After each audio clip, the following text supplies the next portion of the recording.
Tommy, it's a bit like a broken record. We keep talking about the effort and not getting the reward you rightly deserve. Well, we've conceded a goal, haven't we? So you can't.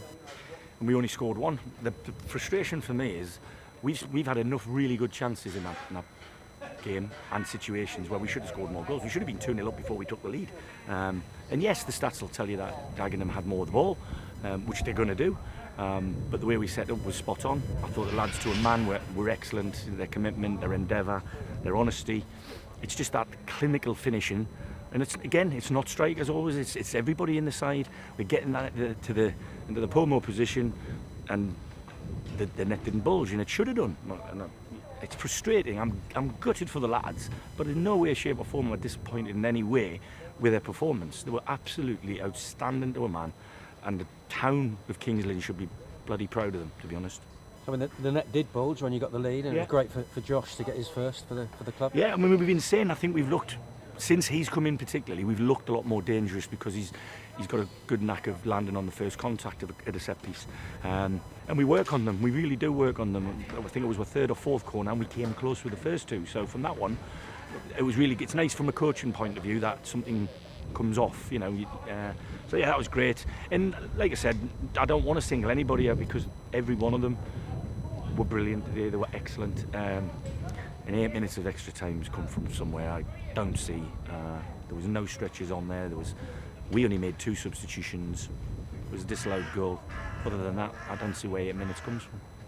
Well, let's go to another big talking point as well, because 1-0, goal on Mateo was through, pulled back, no penalty. Well, where I'm standing, because he's such a big lad, I think officials, and this isn't these ones today, it's every official thinks because he's such a big lad, he should be able to handle that type of thing.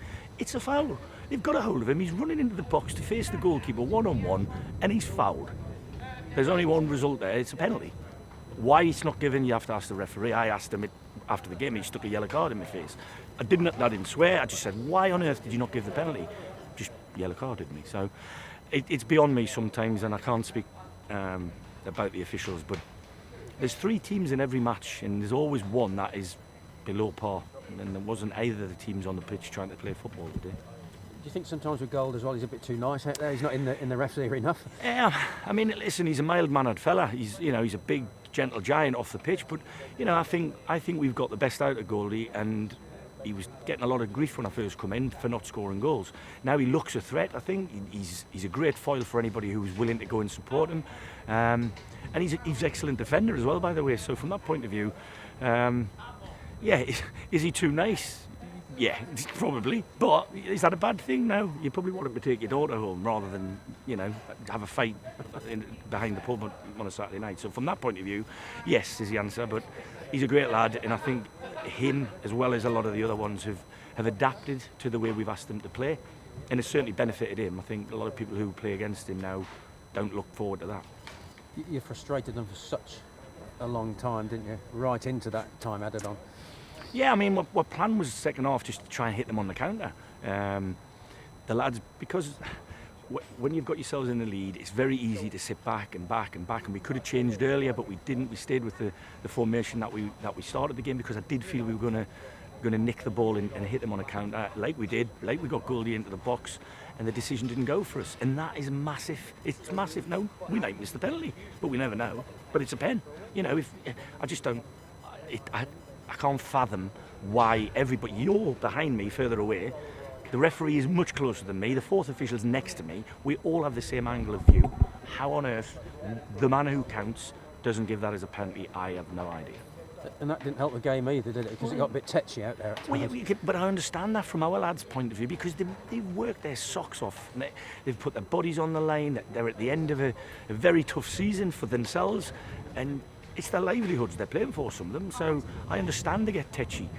The officials go home to their single apartments and dogs and cats, and that's it. They don't care. They don't care about Kings Lynn Town or Dagenham Redbridge for that matter. But they, as far as they're concerned, they'll probably give each other a pat on the back and say, well done. Just on the equaliser, great shame that Josh had to be involved in a bit of a slip, because he's impeccable. They all were. All the defenders were. I thought they stuck to the game plan really, really well. But it wasn't just him. It was the ball out to the lad on the wide on the right who heads the ball down. So we don't win the header. He loses the man. he dances into the box and he scores a goal. We didn't look like conceding a goal like that all afternoon. But perfect storm, 3 people make mistakes. It's a goal. It's never one person's fault. So I'm not going to point fingers, and I'm not going to go overly top about the fact he scored the goal. So from that point of view, it's an instant we look back on and we'll say, could we have dealt with it better? Probably. Should we still be playing at that time? Probably not. You promised that they'll go all the way, and they continue to do so, and there's a point knocked off at least. Yeah. Well, like I said to you, hand on my heart, after about 3 or 4 weeks in the building, I was aiming to try and keep it alive until at least Easter.